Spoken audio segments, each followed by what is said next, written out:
Čau, ve zdraví vás Okonovec a vítám vás u nového videa. Tentokrát tak to bude z nový série. Série se bude jmenovat Jak to funguje v nějakém klanu. Tentokrát tak tady máme klan Feláci, takže jo, jdeme se na něj podívat.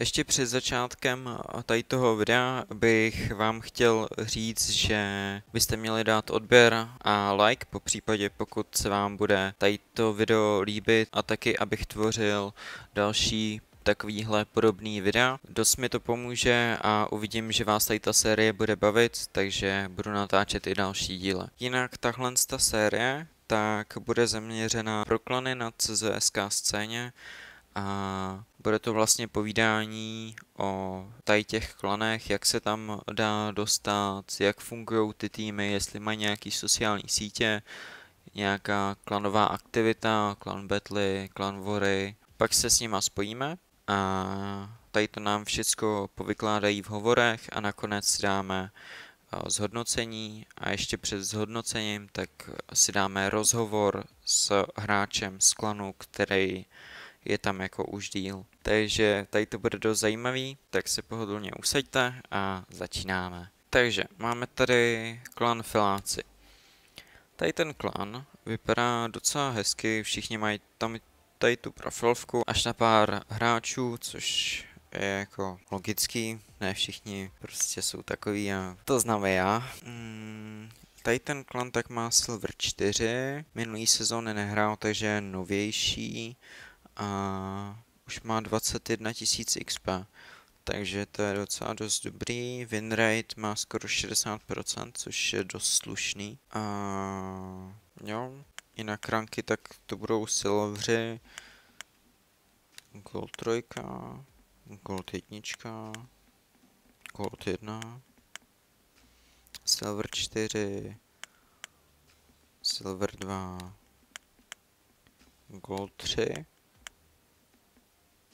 Gold 2, takže má ještě na o dost větší ranky v klanu, takže jo, tak tady to je dost slušný, no. Takže teďko na začátku, tak bych dal tady tomu klanu, je to CZSK klan, sice to tam nikde nemá jako napsaný, ale jde to poznat za prvý z těch jmén i z toho názvu toho klanu, takže takových solidních 6,5 z 10.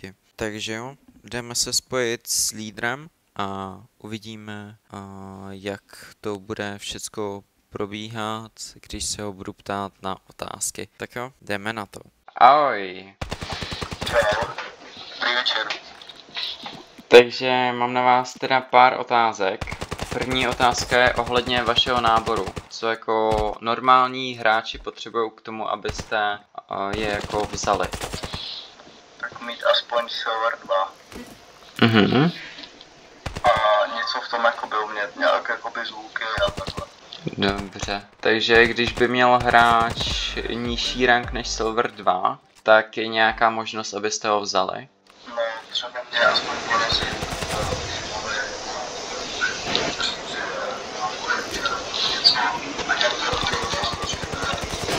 Dobře, super. A ty jsi vlastně říkal, že máš ještě jednu holku v klanu, nebo Jo. ono je to docela dost vzácný mít holku v klanu. A nebo ona přišla nějak tak sama. Jo, tak to je... Někdo doporučil. To je ještě vzácnější, jo. Ono to má být tak, vlastně, že v každé hře, kterou zapneš třeba Team Deathmatch, tak jeden z těch hráčů, tak má být jako holka, teoreticky. To si moc zamyslel. No, já poslední dobou taky ne, no. Tak se můžeme přesunout k dalšímu bodu. A jako další bod tady mám, jak funguje vlastně váš tým? Vy máte teda víc těch kulídrů a jak to teda vlastně funguje všecko? Ale víc kolídrů, no. No ty kolídři jsou, protože to byly ty lidi, co do toho dali goldy do toho klanu. Mhm. A ty, co ty štěstí. Jo, dobře. Máte jako tým nějaký sociální sítě, kde by vás někdo mohl sledovat hráčů, který by se třeba nedostali do klanu? No, nemáme klan Instagram, tak Discord. Dobře, takže kdo vlastně založil ten klan? Kopila. A máte nějaký klanový aktivity, například klan battle, klan vory a tajto? Jo, takže. Dobře. A plánujete nějaký klan vory, skrimy nebo něco takového do budoucna třeba? Dobře. Plánujete se posunout nějak v tom clan battle ranku dál?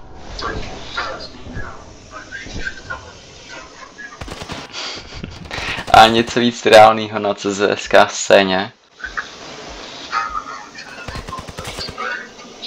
Gold Elite? 1. 4 už není.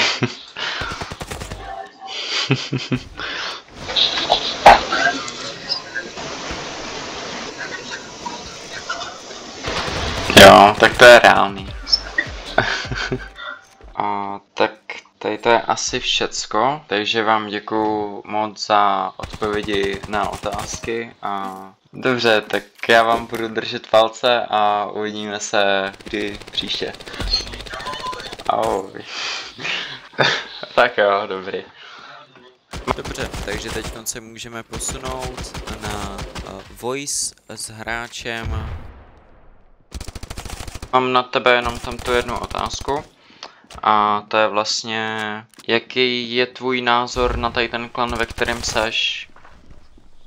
Jako je to v pohodě, ale všichni lidi by si už mohli konečně. Jinak žádný problém s tím klanem není, nebo při nějakých CBčkách, tak tam nevidíš žádný problém, nebo... No, je to dobrý. Všechno v pohodě. Dobře. Takže bys tady ten klan třeba někomu doporučil, nebo? Jo, doporučuji. Dobře, dobře. Tak to je asi všecko. Nebo můžeš ještě něco říct do záznamu? V pohodě. Asi ano. Dobře. Tak jo, tak díky moc. Takže tady ten klan bych po tady těch všech rozhovorech asi ocenil na nějakých 8 z 10. Jeden bod bych strhnul za ten klanový rank. Samozřejmě jako ty hráči tady nejsou extra dobrý, ale zase nejsou ani zas tak špatný, jak jsem si na začátku myslel. Lídr je dost pohodový, takže to je hodně super, chce se zlepšovat a akorát bych ještě druhý bod strhnul za to, že vlastně ještě nemají tak nějak zařízený tréninky, i když na tom pracují. Takže tady to je moje hodnocení finální, tady ten klan bych doporučoval. Je to tady fakt super v té komunitě, takže jo, doufám, že tady ten klan neskončí brzo a že si to pořádně užijou a vy s nima, pokud byste měli zájem. Tak jo, díky moc za odběry, za lajky, komentáře pod tady tím videem, budu za to extrémně moc rád a snad se uvidíme u nějakého dalšího takového videjka. Tak jo, čau ves, loučí se s vámi Okounovec.